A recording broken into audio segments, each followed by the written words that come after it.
चुक जाती है बात कभी, कभी लफ्ज़ें मार जाते हैं। ये ज़िंदगी है साहब, यहाँ गैरों से ज़्यादा हम अपनों से हार जाते हैं। दोनों सरपंच होता है वो बहुत गांव पूरा मोहल्ला उससे चलता था। उसकी इजाज़त से कोई पानी तक नहीं पी सकता था। इतना खतरनाक होता था, जो उसका कहना नहीं मानता था वो जान से मार देता था, उसको या कमरे में कैद कर देता था। दोस्तों सरपंच का जो वाक्य सुनोगे तो आप भी दंग रह जाओगे। दोस्तों कुंवारी लड़कियां बहुत पसंद थी उसको। जब भी वह ठाकुर किसी की मोटी कुंवारी बेटी को देख लेता था तो उसने इसी काम के लिए अपने पास लेता था। इसी काम के लिए उसने अपने पास 2 लड़कों को रखा भी था, नौकर रखे हुए थे। उसे उसके बिस्तर पर, यानी उन नौकरों का काम होता था, जहाँ भी लड़कियाँ मोटी कुंवारी लड़कियाँ देखी वो बिस्तर पर उनका काम होता है पहुँचाने का। सरपंच के बिस्तर पर सारी रात उसकी इज्जत से खेलता था। लेकिन कमाल की बात यह थी कि जब भी मोटी लड़की रोती गिड़गिड़ाती थी उसे सबसे ज़्यादा पसंद आती थी। लेकिन अगर कोई लड़की एक बार ठाकुर के बिस्तर पर आ जाती थी तो ठाकुर दोबारा उसकी तरफ देखना पसंद भी नहीं करता था।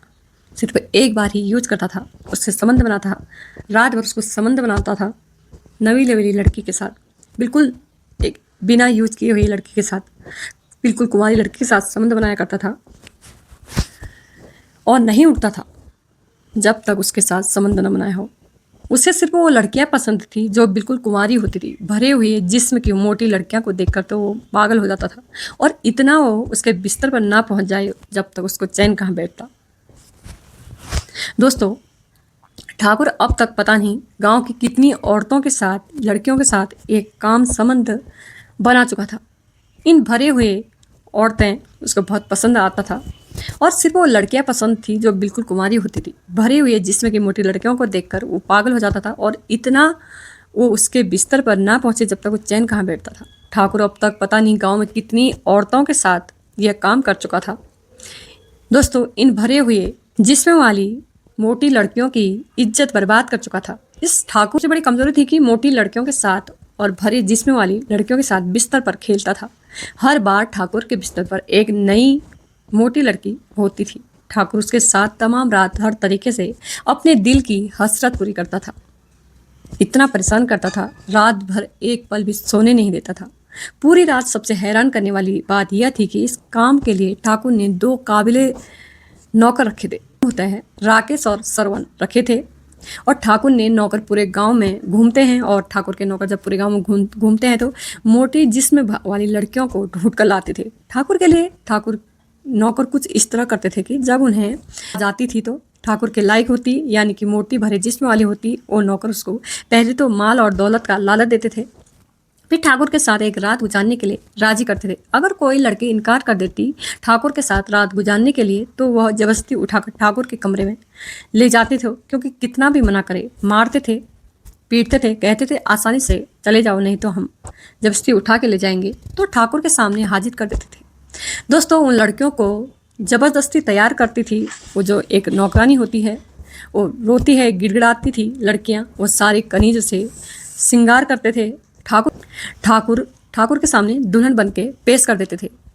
पूरी रात उन मोटी लड़कियों को देखता रहता था और उसके साथ खेलता था और उनके साथ तरह तरह से लफ्ज हासिल करता था और उसके जिस्म पर हल्के दांतों से काटता था। और जब थी तो उनको दर्द होता था तो कहराती थी तो ठाकुर को बहुत मजा आता था। वो पूरी रात उन लड़कियों को सोने नहीं देता था, सामने नचाता था, उसके साथ तरह तरह से आनंद लेता था।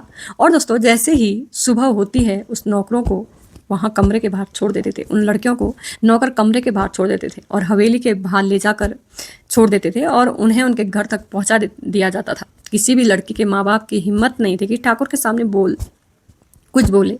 दोस्तों और कोई ना उन नौकरों तक के सामने कोई नहीं बोलता था। यह सिलसिला कई साल तक चलता रहा। उनके नौकर राकेश और सरवण ठाकुर के लिए बहुत कुछ करते थे। ठाकुर के लिए मोटी लड़कियां तलाश करते थे और उससे सजा कर ठाकुर के सामने पेश भी करते थे। जब ठाकुर अपनी ख्वाहिश पूरा कर लेता था तो चालाक नौकर उन लड़कियों को धमकियां देता था और डराता था और धमकाता था। जो लड़की खामोश रहने को कहती उसे छोड़ दिया जाता है और अगर कोई कहती है ठाकुर यह राज में पर्दाफाश कर दूंगी तो उस लड़की को हवेली के तहखाने में बंद कर दिया जाता है। दोस्तों और फिर 8 से 10 दिन के बाद छोड़ा जाता था। कुछ लड़कियां तो अपनी इज्जत की वजह से खुद ही जान दे दिया करती थी। लेकिन फिर एक वक्त ऐसा भी आया दोस्तों, मोटी लड़कियां अपने गांव को छोड़कर गायब होने लग गई। क्योंकि मोटी लड़कियों के साथ जिनाह किया जाता था। मोटी लड़कियां जो भी होती थी वो अपने आप अचानक भाग जाती थी, बाद में बंद कर दिया जाता था। इसलिए मोटी लड़कियों को उनके माँ बाप पहले ही उनको दूर दराज गाँव में अपने रिश्तेदारों के यहाँ भेज दिया करते थे, और ठाकुर के खौफ की वजह से झूठ मूठ में ठाकुर के पास आते हैं और उनसे कहते हैं, खुदा जाने हमारी बेटी को आसमान खा गया या ज़मीन निकल गई, हमें कुछ पता ही नहीं है, हमारी बेटी गई तो गई कहाँ। क्योंकि माँ बाप अपनी बेटियों की इज्जत बचाने के लिए हर बहाना हर तकरीब अपनाते थे जिससे उनकी बेटियों की इज्जत बनी रही। लड़कियां घर से गायब हो रही थी और मिल नहीं रही थी। आप इस गांव के जिम्मेदार हैं, हम आपसे इंतजार करते हैं कि हमारी बेटियों को ढूंढा जाए और इनका सुराग लगा जाए। ठाकुर और उसके नौकर उसके माँ बाप से तरह तरह की बातें करते हैं और बहाने लगाते हैं और उनके तरसले देते हुए कहते हैं कि हम अपनी तरफ से पूरी कोशिश करेंगे कि तुम्हारी बेटियां जल्द से जल्दी मिल जाए, क्योंकि हमारे सरपंच को भी ज़रूरत है। फिर रोज़ रोज़ लड़कियां गुम होने लग गई। गाँव में खौफ और फैल चुका था। अब ठाकुर को वहाँ एक भी मोटी लड़की दिखाई नहीं देती थी। उसके नौकर भी पूरे गांव में ढूंढ ढूंढ कर थक चुके थे। दूर के दूसरे गांव में जहाँ बहुत सारी मोटी खूबसूरत लड़कियां थी, वहाँ अपना एक आलीशान महल बनवाया और उस महल के जिम्मेदारी अपने नौकर राकेश और श्रवण को दे दी। राकेश और श्रवण भी इसी गांव में एक घर लेकर रहने लगे। फिर राकेश वहाँ की मोटी लड़कियों को ठाकुर के पास बिस्तर पर लाने की कोशिश करता है, मगर वह नया गांव था, इसलिए संभव इतना आसानी से ये संभव नहीं था। दोस्तों, एक भी लड़की ठाकुर के पास नहीं भेज पाया। उस शहर में अभी ठाकुर को आए हुए कुछ चंद दिन ही गुजरे थे। ठाकुर अपने नौकर राकेश को लेकर घूमने के लिए निकल पड़ा। उसी गांव में ठाकुर की नज़र एक मोटी लड़की पर पड़ी। लड़की जो बिल्कुल कुंवारी थी, मालूम लग रहा था। ठाकुर के मुंह पर लाल टपकने लगी। ठाकुर ने अपने नौकर राकेश से कहा, इस लड़की का पता करवाओ, ये कहाँ से है और कौन है, और जितनी जल्दी हो सके इस लड़की को मेरे बिस्तर पर लेकर आओ, मैं इसके लिए बिस्तर पर सोना चाहता हूँ इसके साथ। राकेश ठाकुर को तमाम मालूमात राकेश ने यह बताया कि यह तो उसी खास नौकर श्रवण की निकली। सुबह ठाकुर ने हुक्म दिया, नौकर श्रवण की बेटी को आज मेरे कमरे में ले आना, मैं इससे अपनी ख्वाहिश पूरी करना चाहता हूँ। बहुत दिन से मैंने किसी लड़की के साथ एक रात नहीं गुजारी, क्योंकि उसी नौकर की बेटी थी वो लड़की। दोस्तों, ठाकुर ने कहा, इस बात का ख्याल रखना कि किसी सूरत में भी उस श्रवण को पता नहीं चलना चाहिए कि मैं उसकी बेटी के साथ कुछ किया। मेरी नज़र उसकी बेटी पर है। इस नौकर राकेश ने हामी भरी और चंद नौकरों को और उसकी बेटी को लेने आया। दोस्तों, और बात श्रवण की बेटी ने राकेश से कहा, चाचा जान, मैं आपके खास दोस्त की बेटी हूँ मैं, और ठाकुर के खास नौकर की बेटी हूँ। आप मेरे साथ भी ऐसा क्यों करना चाहते हो? लड़की ने कहा। राकेश ने कहा, बेटा मैं मजबूर हूँ, एक रात की बात है, फिर अपने घर खुशी खुशी लौट आना। उसने बहुत नानक्कर करा, बहुत कोशिश करी बचने की, लेकिन राकेश ने उसे घर से ले जाकर ठाकुर के सामने पेश कर दिया। हमेशा की तरह कनीज ने इस लड़की को भी खूब तैयार किया, और गई तो उसे ठाकुर के सामने पेश कर दिया। जैसे ही श्रवण की बेटी अंदर आई, ठाकुर ने उसे ऊपर से नीचे तक घूर घूर कर, ठाकुर आंखों में वही पुरानी हवस आ रही थी। हवस हुई। दोस्तों, ठाकुर जहरीली मुस्कान के साथ कहता है, क्यों लड़की, सुना है बड़ी अकड़ है तुझमें, आज सब निकाल देंगे। आजा, कपड़े उतार कर मुझे दिखाओ अपना गदगदाया हुआ बदन और नाच कर मेरे दिल को बहलाओ, मुझे यही तो देखना पसंद है। श्रवण की बेटी चुपचाप खड़ी रही, ना चीखी ना चिल्लाई, सिर पे एक हल्की सी मुस्कान आई उसके चेहरे पर। वो धीरे से आगे बढ़ी। दोस्तों, जब धीरे से आगे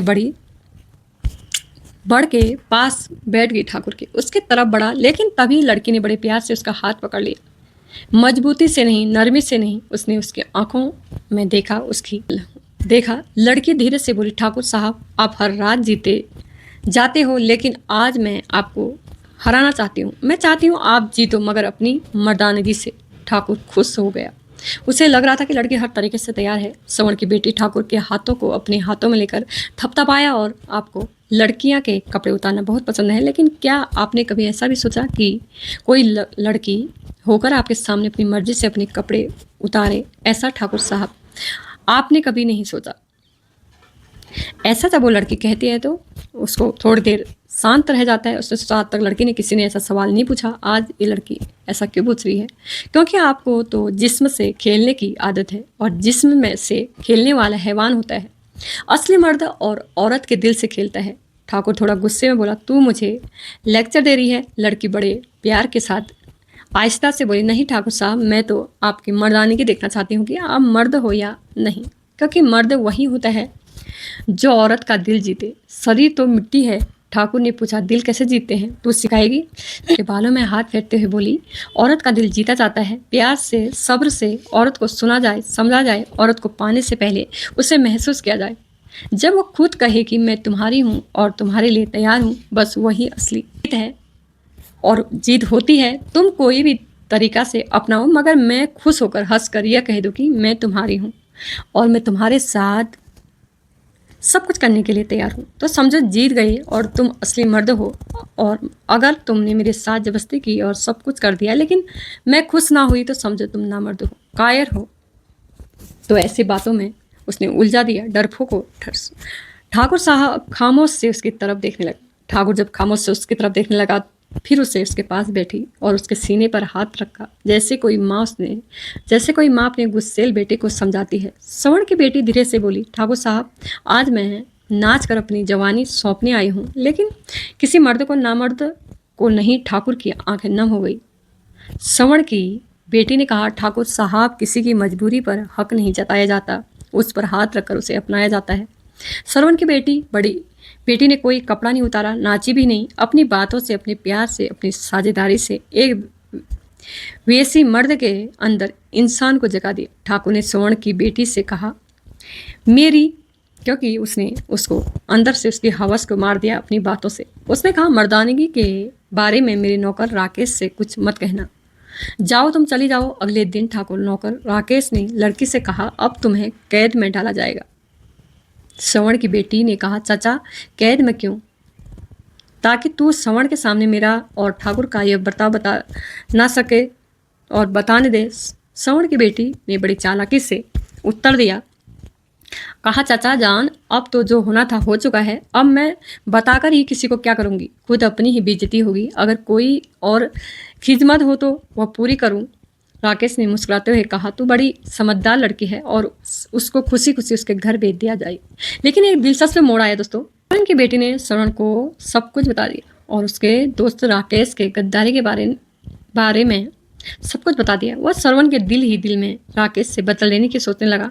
ठाकुर अब उदास सा रहने लगा। एक दिन ठाकुर ने सोचा, जब उसकी बेटी इतनी समझदार है तो यह बहुत समझदार होगा। ठाकुर ने श्रवण से कहा, यार, श्रवण, औरत का दिल कैसे जीता जाता है? श्रवण ने कहा, ठाकुर साहब, आप लड़कियों को उठाकर अपने बिस्तर पर मंगवाते हो। अगर आप किसी लड़के के घर चलकर जाओगे तो उसके दिल में आपकी कदर बढ़ेगी और आप प्यार से उसकी तारीफ करोगे, वह खुद ही हार जाएगी और सब कुछ अपना तुम्हें सौंप देगी। अगर कहो तो आपके लिए ऐसा घर तलाश करूं। ठाकुर ने इजाज़त श्रवण कुमार को लेकर राकेश के घर गया।